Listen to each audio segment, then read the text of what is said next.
আকাশে ডানা মেলল বিমানের নতুন ড্যাশ 8 ধ্রুবতারা। আসছে বছর বহরে যুক্ত হচ্ছে আরও দুটি। আমরা যদি শুধু আমাদের এই আশেপাশের দেশগুলোর সাথে একটা ভালো যোগাযোগ ব্যবস্থা চালু করতে পারি, তাদের আমাদের ব্যবসা বাণিজ্যের সব দিক থেকে অনেক উন্নতি হতে পারে।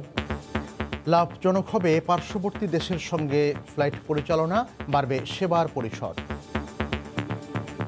দিল্লি, চেন্নাই, ব্যাংকক, কাঠমান্ডু এইসব রুটে ফ্লাইট পরিচালনা করার মতো ক্যাপাসিটি এই ফ্লাইটের আছে। ফেয়ারগুলি যদি মোটামুটি রিজনেবল হয় তাহলে কম্পিটিটিভলি কিন্তু বিমান আগায় যাবে। প্রধান শিরোনাম দেখছিলেন, দুপুরের সময়ের সঙ্গে আছি আমি মিজানুর রহমান খবির। এবার অন্যান্য শীর্ষ সংবাদ। 18 বছরের কম বয়সী ও গর্ভবতীরা পাবেন না করোনার ভ্যাকসিন। আওতার বাইরে 5.5 কোটি মানুষ, জানালেন স্বাস্থ্যমন্ত্রী। নিশ্চয়তা মিলেছে আরও 2.5 কোটি ডোজের। রাস্তায় জ্যাম, কিন্তু তারপরও দেখা যাচ্ছে যে গাড়ি হর্ন দিয়েই যাচ্ছে। 125 ডেসিবেলের বেশি শব্দের মানমাত্রা আমরা লক্ষ্য করেছি, এবং যেটি সৃষ্টি করেছে একটি সরকারি গাড়ি। ভয়াবহ শব্দ দূষণের কবলে রাজধানীবাসী। আইন না মেনে দেদার্সে ব্যবহার হচ্ছে নিষিদ্ধ হাইড্রোলিক হর্ন। নিয়ন্ত্রণে কঠোর হওয়ার তাগিদ। সেতু হওয়ার পর পদ্মার পানি প্রবাহ ঠিক রাখতে নিয়মিত ড্রেজিং, নদী মরা ও চর পড়া বন্ধে কাজ করবে আন্তঃমন্ত্রণালয় কমিটি।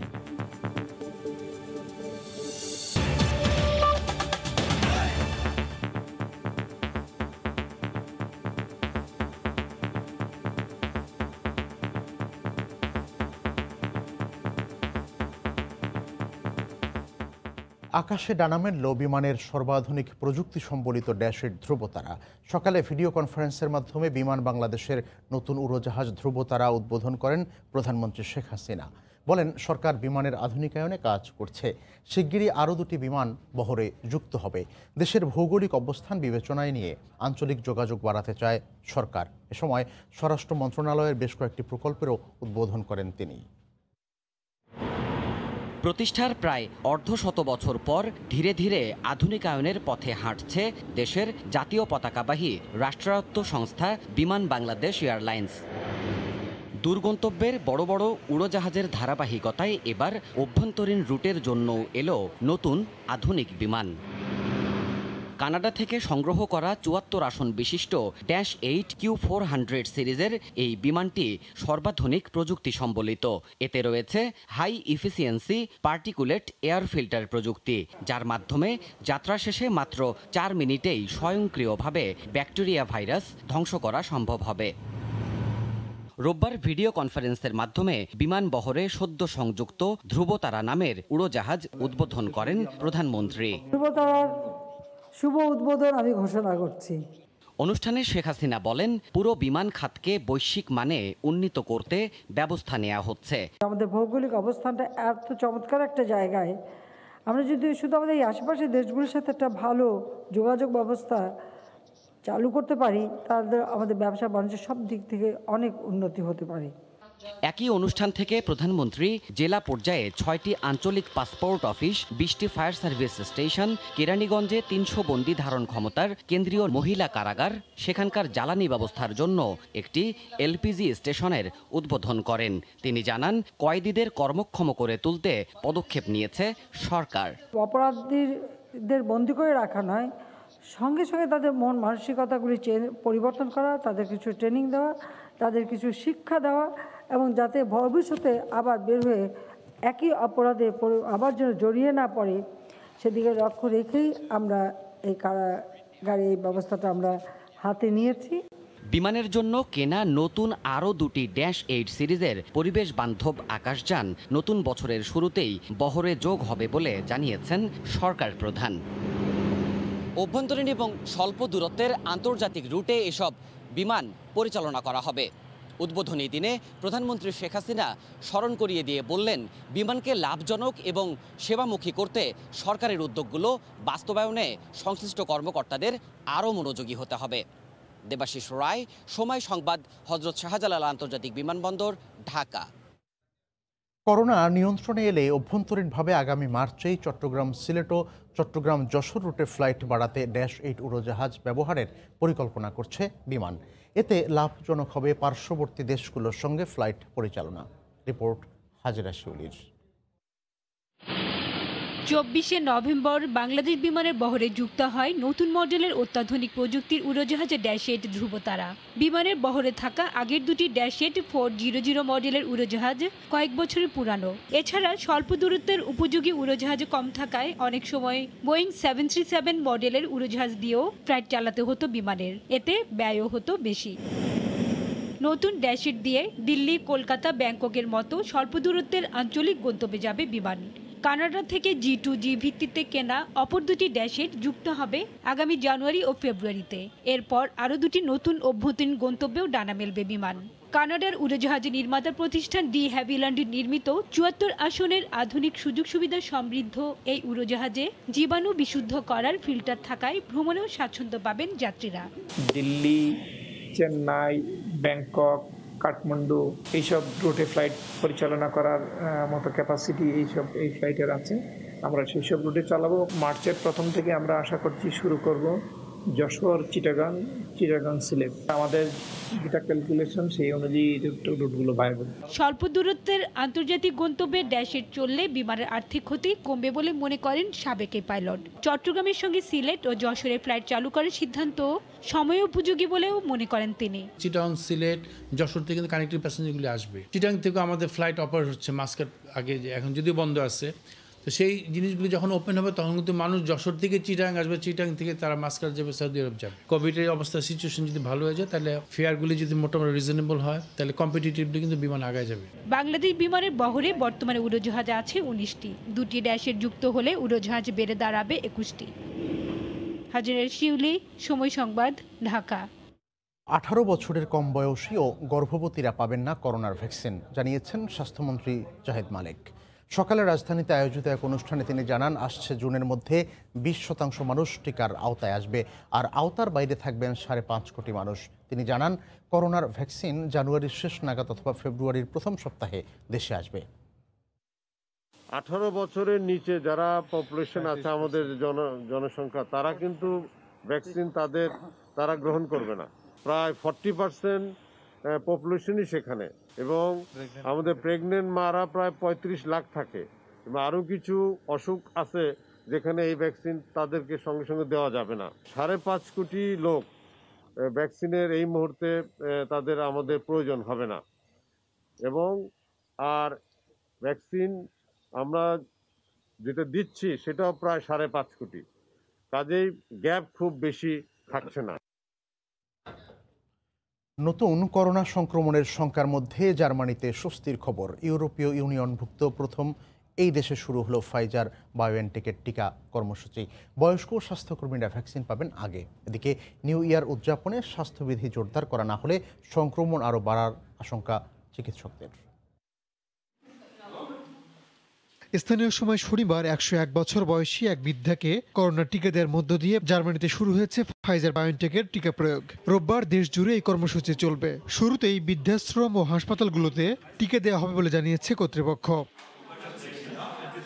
এদিকে জার্মানির পাশাপাশি ইউরোপিয়ান দেশ হিসেবে হাঙ্গেরি ও স্লোভাকিয়াতেও শুরু হয়েছে করোনা টিকাদান কর্মসূচি। রোববার ইউভুক্ত বাকি দেশগুলোতেও এই কার্যক্রম শুরু হবে। সব দেশেই করোনার টিকা পৌঁছে গেছে। শুরুতেই স্বাস্থ্যকর্মী ও বয়স্কদের টিকা দেওয়া হবে বলে জানিয়েছে ইউ কর্তৃপক্ষ।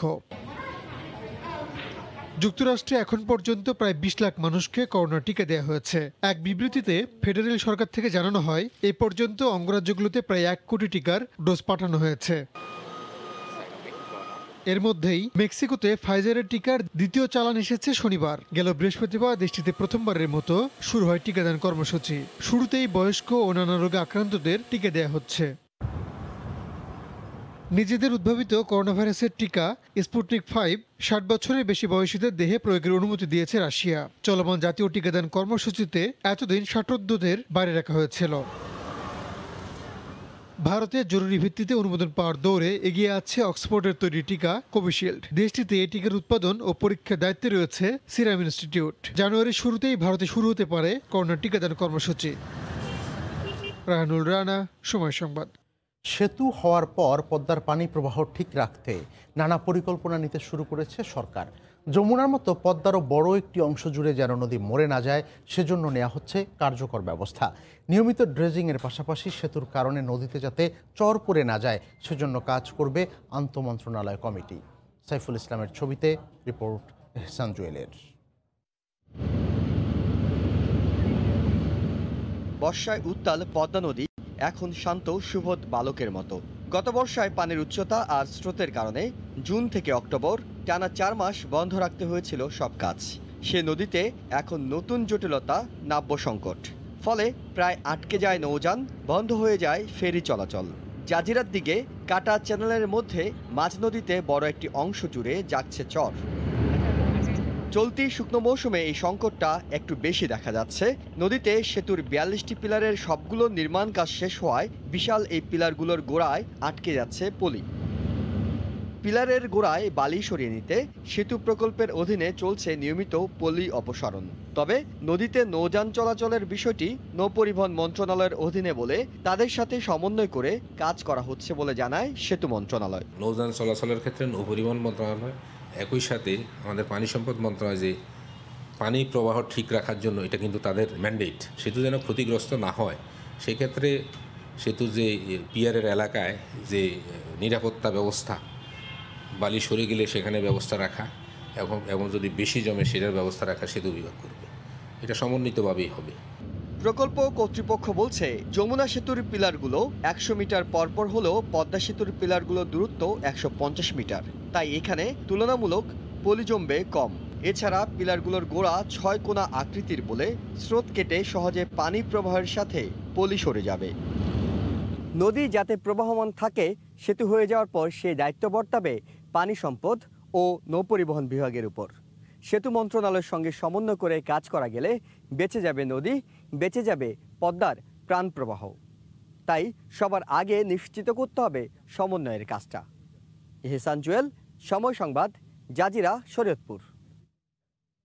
এলাকাভিত্তিক শব্দের সর্বনিম্ন মাত্রা 40 থেকে 50 ডেসিবল হলেও রাজধানীতে ক্ষেত্র বিশেষে তা ছাড়িয়ে যায় 120 থেকে 25 ডেসিবল। মাত্রাতিরিক্ত শব্দের অত্যাচারে অতিষ্ঠ নগরবাসী, অথচ এই অবস্থা নিয়ন্ত্রণে নেই তেমন কোনো উদ্যোগ বা সচেতনতা। বরং আইনের প্রতি বৃদ্ধাঙ্গুলি দেখিয়ে অবাধে ব্যবহার হচ্ছে নিষিদ্ধ হাইড্রোলিক হর্ন। রিপোর্ট রাশেদ বাপ্পির, ক্যামেরায় ছিলেন মোহাম্মদ শাহিন। শব্দ বইয়ের ভাষায় এক ধরনের শক্তি, তবে বাস্তব জীবনে যা কখনো কখনো মহাবিরক্তির কারণ, ভয়াবহ যন্ত্রণার উপলক্ষ। অনেকবার অযথা হর্ন দিচ্ছিলেন কেন? অনেক জাম ছিল, এই কারণে যে প্লাস্টিক গুলা ভালো করে সাইড দেয় নাই তো, তার জন্য। গাড়ি তো বাস স্ট্যান্ডে বসা, কিন্তু আপনি বারবার হর্ন দিচ্ছিলেন কেন? এই জায়গাটা সরার জন্য। এলাকা ভিত্তিক শব্দের সর্বনিম্ন মাত্রা 40 থেকে 50 ডেসিবল হলেও রাজধানীবাসীকে গ্রহণ করতে হয় এর থেকেও কয়েক গুণ বেশি শব্দ। কয়েক সেকেন্ডে ব্ল্যাঙ্ক হয়ে যায়, অনেক সময় এত জোরে হর্নগুলো দেয়। বোঝাই যাচ্ছে যে রাস্তায় জ্যাম, কিন্তু তারপরও দেখা যাচ্ছে যে গাড়ি হর্ন দিয়েই যাচ্ছে। মাত্রাতিরিক্ত শব্দের লাগাম টানতে শিক্ষা প্রতিষ্ঠান, হাসপাতাল, ধর্মীয় উপাসনালয় নীরব ঘোষণা করে সরকার। এই তালিকায় 2019 সালের 17 ডিসেম্বর যুক্ত হয় সচিবালয়, কিন্তু বাস্তবতা বলছে বিপরীত কথা। মাত্রই এখানে 125 ডেসিবেলের বেশি শব্দের মানমাত্রা আমরা লক্ষ্য করেছি, এবং যেটি সৃষ্টি করেছে একটি সরকারি গাড়ি। নিষিদ্ধ জেনেও অবাধে হচ্ছে হাইড্রোলিক হর্নের ব্যবহার। এক্ষেত্রে অনেকটা লুকোচুরের আশ্রয় নেন পরিবহন মালিক ও চালকেরা। যেমন এই ট্রাকটির সামনের অংশে ঝুলছে সাধারণ মানের একটি হর্ন, তবে একটু ভালো করে পর্যবেক্ষণ করলেই বেরিয়ে আসে থলের বিড়াল। ট্রাকটি মেরামতের জন্য খুলে রাখার কারণে অনেকটা লোকচক্ষুর অন্তরালে পাওয়া গেল সম্পূর্ণ নিষিদ্ধ এই হাইড্রোলিক হর্নটি। আচ্ছা ভাই, আপনার এই গাড়িতে হাইড্রোলিক হর্ন লাগানো কেন? হাইড্রোলিক দেখেছেন আপনি আছে কিনা? মাত্রাতিরিক্ত শব্দ থেকে মানুষকে মুক্ত রাখতে রয়েছে এলাকা ভিত্তিক শব্দের মানমাত্রা। তবে বাস্তবতা বলছে বালাই নেই নীরব, আবাসিক, মিশ্র, বাণিজ্যিক বা শিল্প এলাকার শব্দমানের। মানুষকে আমরা নির্বিচারে, নির্বিরোধীভাবে এদেরকে হত্যা করার দিকে ঠেলে দিচ্ছি। যেখানে ইয়ারমাফ ব্যবহার করা যায়, কানকে রক্ষা করবার জন্য যে প্রোটেক্টিভ ডিভাইসেস আছে, সেগুলো ব্যবহারে যথেষ্ট পরিমাণে উৎসাহ দিতে হবে। শব্দ দূষণ রোধে একটি মনিটরিং সেল গঠনেরও তাগিদ দিচ্ছেন বিশেষজ্ঞরা। রাশেদ বাপ্পি, সময় সংবাদ, ঢাকা। 31st নাইটে রাজধানীতে কয়েক স্তরের নিরাপত্তা ব্যবস্থা জোরদার করা হবে বলে জানিয়েছে র্যাব। দুপুরে কারওয়ান বাজারে সংবাদ সম্মেলনে একথা জানানো হয়। 31st নাইট ঘিরে দেশে কোনো ধরনের নাশকতার আশঙ্কা নেই বলেও র্যাব জানায়। এবারই প্রথম র্যাব ত্রিমাত্রিকভাবে 31কে আইনশৃঙ্খলাকারী বাহিনীর দায়িত্ব পালন করার জন্য বদ্ধপরিকর। প্রথম যেটি ধাপ সেটি হচ্ছে সাদা পোশাকে র্যাবের সদস্যরা প্রত্যন্ত অলিতে গলিতে অবস্থান করবে। দ্বিতীয় পর্যায়ে র্যাবের পোশাকধারী টহল যারা আছেন তারা বিভিন্ন ঢাকা শহরের সহ দেশব্যাপী দেশের 15টি যে র্যাবের ব্যাটালিয়ন আছে সকল ব্যাটালিয়নে আমাদের সরব উপস্থিতি জানান দিবে। এর পাশাপাশি তৃতীয় পর্যায়ে র্যাবের সাইবার মনিটরিং টিম কাজ করবে। দুদকের জ্ঞাত আয় বহির্ভূত অর্থ পাচার মামলায় লক্ষ্মীপুর 2 আসনের সংসদ সদস্য পাপুল ও তার পরিবার সহ 6 জনের 617টি ব্যাংক অ্যাকাউন্ট এবং 92টি তফসিলে থাকা সম্পদ জব্দের নির্দেশ দিয়েছেন আদালত। মুখ্য মহানগর হাকিম আদালতে সিআইডি ও দুদকের আইনজীবীর আলাদা আবেদনে সম্পদ ও ব্যাংক হিসাব জব্দের আদেশ দেওয়া হয়। দুদক আইনজীবী জানান, পাপুল ও তার স্ত্রী সেলিনা ইসলাম অবৈধভাবে পাপুলের শালিকা জেসমিন প্রধান ও মেয়ে ওয়াফা ইসলামের ব্যাংক হিসাব ব্যবহার করতেন। তাদের কোনো পেশা না থাকলেও জেসমিন ও ওয়াফার ব্যাংক হিসাবে যে লেনদেন হয় তা মূলত পাপুল ও তার স্ত্রীরই। এক্ষেত্রে এনআরবিসি প্রাইম সহ বেশ কয়েকটি ব্যাংকের 617টি হিসাব ব্যবহার করা হয়। এছাড়া তাদের নামে 92টি তফসিলে থাকা সম্পদ ক্রোক করারও আদেশ দিয়েছেন ঢাকা মহানগর দায়রা জজ আদালতের বিচারক KM ইমরুল কায়েস। 6 জন আসামি, 6 জন, তার হচ্ছে 2টো সত্তা, এই 2 কোম্পানি মিলে হচ্ছে 8টি। এই 8টার যে 53টা ব্যাংক অ্যাকাউন্ট সেটা আজকে জব্দ করা হয়েছে। প্রায় 92টা তফসিলে বর্ণিত সম্পত্তিসমূহ আজকে আদালতের মাধ্যমে ক্রোক করা হয়েছে এবং এই সমস্ত ক্রোক আদেশ ওনাদের বিরুদ্ধে জ্ঞাত আয় বহির্ভূত সম্পদ এবং মানি লন্ডারিংয়ের যে মামলা হয়েছে সেই মামলার উপর ভিত্তি করে করা হয়েছে। কেরানীগঞ্জে আওয়ামী লীগ নেতা ও ঢাকা 2 আসনের সংসদ সদস্য অ্যাডভোকেট কামরুল ইসলামের পক্ষে প্রায় 4000 শীতার্তদের মাঝে শীতবস্ত্র বিতরণ করা হয়েছে। সকালে কেরানীগঞ্জের 3 ইউনিয়ন কালিন্দী, কলাতী ও তারানগরের দুস্থদের মধ্যে কম্বল বিতরণ করা হয়। এ সময় কামরুল ইসলামের পক্ষে উপস্থিত থেকে শীতবস্ত্র বিতরণ করেন কেরানীগঞ্জ মডেল থানা আওয়ামী লীগের আহ্বায়ক ইউসুফ আলী চৌধুরী সেলিম, যুগ্ম আহ্বায়ক হাজী শফিউল আজম খান ও যুগ্ম আহ্বায়ক হাজী আলতাফ হোসেন বিপ্লব সহ অন্যান্য নেতাকর্মীরা। শীতবস্ত্র পেয়ে স্বস্তি প্রকাশ করেছেন দুস্থরা। আগামীতেও অন্যান্য ইউনিয়নে পর্যায়ক্রমে শীতবস্ত্র বিতরণ করা হবে। এছাড়া দুস্থদের সব ধরনের সহযোগিতারও আশ্বাস দিয়েছেন অ্যাডভোকেট কামরুল ইসলাম।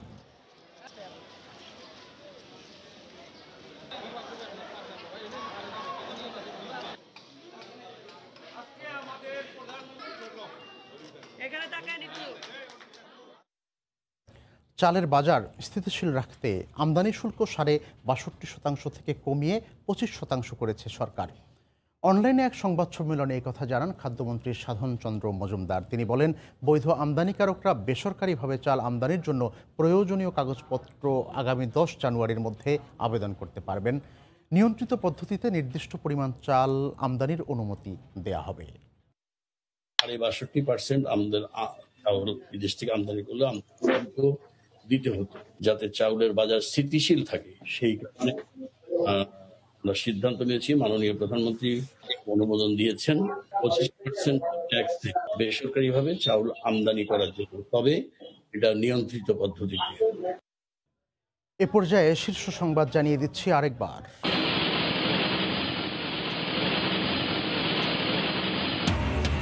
আকাশে ডানা মেলল বিমানের নতুন ড্যাশ-8 ধ্রুবতারা, উদ্বোধন করলেন প্রধানমন্ত্রী। আঞ্চলিক যোগাযোগ বাড়াতে কাজ করছে সরকার। এবং 18 বছরের কম বয়সী ও গর্ভবতীরা পাবেন না করোনার ভ্যাকসিন। আওতার বাইরে 5.5 কোটি মানুষ, জানালেন স্বাস্থ্যমন্ত্রী। নিশ্চয়তা মিলেছে আরও 2.5 কোটি ডোজের। এই ছিল দুপুরের সময়। সঙ্গে থাকুন সময়ের।